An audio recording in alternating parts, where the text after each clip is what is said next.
Okay, I'm here with Kevin Zeese. It's about 7:30 in the morning. In about 30 minutes, we're going to go over to the Newseum and play a little visit to Tom Donohue, who's doing the morning shows on ABC today.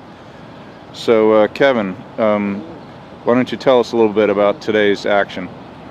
Well, we're at Freedom Plaza in Washington, D.C. This is the OccupyWashingtonDC.org event. And what we do here is in addition to holding this public space and discussing issues, coming up with solutions to our problems, we also take action against those who are part of the problem. And the Chamber of Commerce, which is headed by Tom Donohue, he's the CEO of the Chamber, is pretty much the corporate bully of Washington, D.C. They spend more money on lobbying, they corrupt elections, and they really push an extreme right-wing agenda that only benefits the 1%. It's an agenda that sends jobs overseas. It's an agenda that results in more foreclosed houses, more people on the street. It holds wages down. It's a shame to see the Chamber of Commerce, which at the local level is often a good citizen and good community member, but at the national level becomes the transnational Chamber of Commerce rather than the U.S. Chamber of Commerce. And so we're going to have some people over there with a big Occupy sign, and we'll be making points against what the Chamber of Commerce is doing under Tom Donohue's leadership. Okay. Since we're here, why don't you tell us a little bit about how things have been going with the Occupy movement here in Freedom Plaza? Yeah, well, this has really been an amazing thing. We started organizing this 6 months ago, and that was back in May. We went public in June. In July, Adbusters announced the occupation of Wall Street on September 17th, and they started playing that. People in New York started playing that in August.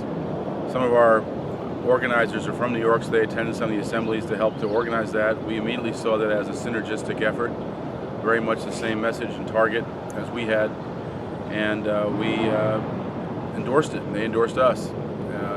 We were really happy to see the progress they've made up there and how this has become a nationwide movement of occupations across the country. There are now 1,900 around the world, so this is not just a U.S. issue, but it's a national one, an international one. At Freedom Plaza here, we came in, we had a brief 4-day permit, and we, just to put up our infrastructure, we have a health tent, we have a media tent, a food tent, a legal tent, and we put that infrastructure up as well as a stage and put on for 4 days we had speakers and music and really started to develop this. We now have about 60 tents here, and we have a pretty strong community of people who are committed to ending corporate rule and shifting power to the people. That's our objective: end corporate rule, shift power to the people. And we do a variety of activities. Last week we shut down Bank of America twice, went to two Citibanks twice. Citibank is notorious because it hasn't paid taxes in 4 years. It was the largest recipient of bailout money. It was given a sweetheart deal with the Securities and Exchange Commission for dumping $1 billion of crummy mortgage securities and mortgage derivatives on the market and paying a mere $280 million fine. They had a whole bunch of other deals like that, so that was a real sweetheart protect Citibank deal rather than real hold them accountable for their actions to collapse the economy. So we did actions there. We've had great speakers. We had Jim Hightower this weekend. Tonight we'll be having the Egyptian revolutionaries, people from the Tahrir Square movement. We had Cornel West here last week. We did an action with Cornel West where we marched to the Supreme Court from Freedom Plaza, up Pennsylvania Avenue, past the Congress, to the Supreme Court steps, and merely held signs on the Supreme Court steps. That is illegal. In a country where the Constitution says that Congress shall make no law abridging our freedom of speech, it's illegal to hold signs on the Supreme Court steps. That's how warped we've gotten on our Constitution. And so I think we're in the midst of and that kind of exemplifies, we're in the midst of a battle that is participatory democracy versus concentrated corporate wealth. And that's the battle we're facing. And that's why Wall Street's a good target. That's why K Street's a good target. There's a second occupation, by the way, up on K Street, the McPherson Plaza. So I was going to come to that. I was going to come to that. I was going to ask you to say something about them. Well, the K Street, they're typical of many of the occupations around the country.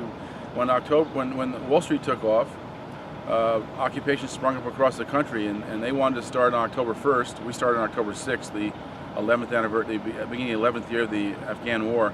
On October 1st, a bunch of occupations started around the country, and they wanted to be part of that, so they started up there, and they started to draw some people in.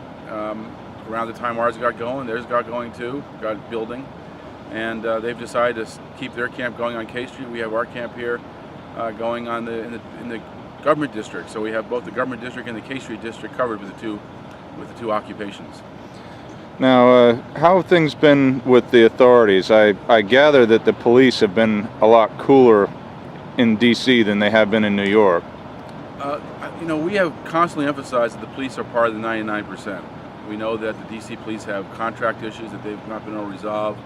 We know the park police are underfunded and have more responsibility than resources. And so we've always been open to talking to the police. And I think that that helps a lot to understand what's going on. When we had our 4-day permit run out, we had a General Assembly. We're standing at the General Assembly now. We the People is the backdrop to our General Assembly. We had the permit run out, and we had a meeting of the General Assembly and decided in solidarity that we were going to stay without a permit. Then we had a Occu party. We had lots of music and dancing and a good time, and I think we kind of showed that we weren't afraid of the police coming to get us.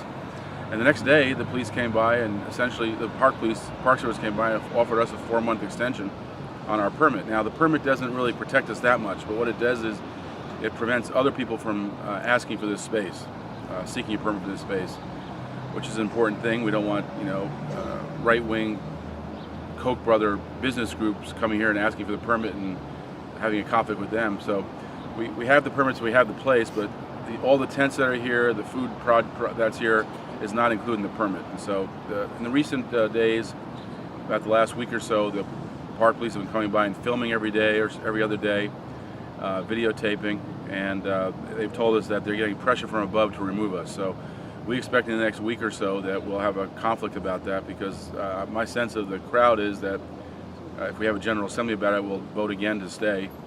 And so it's going to take a forcible eviction and arrests to remove us, and we're hoping that the community will come out and support us when that happens. We're going to need to have people here, thousands of people here, when the police come, to show them that there is community support. We've been getting great community support, people donating food, people donating blankets, donating money. It's been really great. Those who can stay are staying out here. People from the bureaucracy, people from the military are coming out individually and telling us how much they support what we're doing. So we know there's support for us out there. We just hope that people have the courage to come out and stand with us. Yeah, and it's been no picnic out here. It was about 40 degrees this morning when I came out, and that was just before sunrise. I gather it was probably down in the low 30s last night. It's chilly out here. We've had a lot of rain out here. We've had tornado watches. So it's not. I'm not a big camper, even in nice environments. I prefer not to camp.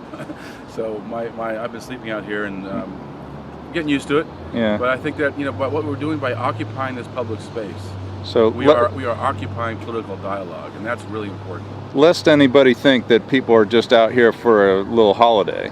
No, it's not a holiday.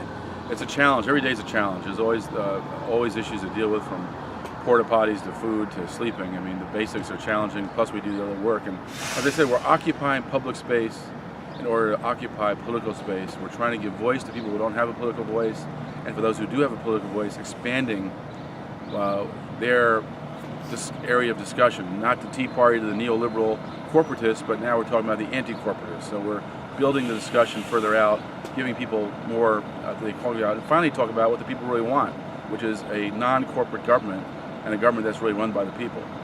Now, speaking of the Tea Party, I recall when the Tea Party was having all their big things, one of the things they used to boast about was that they never left a mess behind. I looked around here just as it was getting light. I see this place is very clean for having been occupied for, what is it, about 3 weeks now?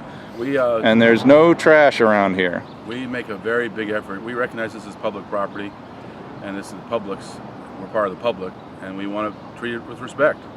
And so we are constantly, we have a cleanup crew that's always working on that issue, and everybody participates in that. Everybody's sweeping, everybody's dealing with trash, we're recycling. we're really making an effort to keep this place in a sanitary and clean and safe environment. We have security out here too. We have to deal with all problems of society, the people who really slip through the cracks of our inadequate social services, the homeless, the hungry, mentally ill. We have vets coming down who are mentally ill from brain damage and try to treat themselves with alcohol, and we have homeless folks coming looking for a blanket or a meal, and we do our best to try to help. We're not a soup kitchen, we're not a homeless shelter, and most people here are not in that situation, but we do try to do what we can to be of assistance to those people in need, and part of our effort here is to try to develop the kind of community we want, that we want to see. And so the General Assembly, which meets twice a day, makes decisions on a consensus basis, and we try to be non-hierarchical, reduce any kind of leadership power, and give power to the General Assembly to make decisions on where this movement goes. Okay, thanks very much.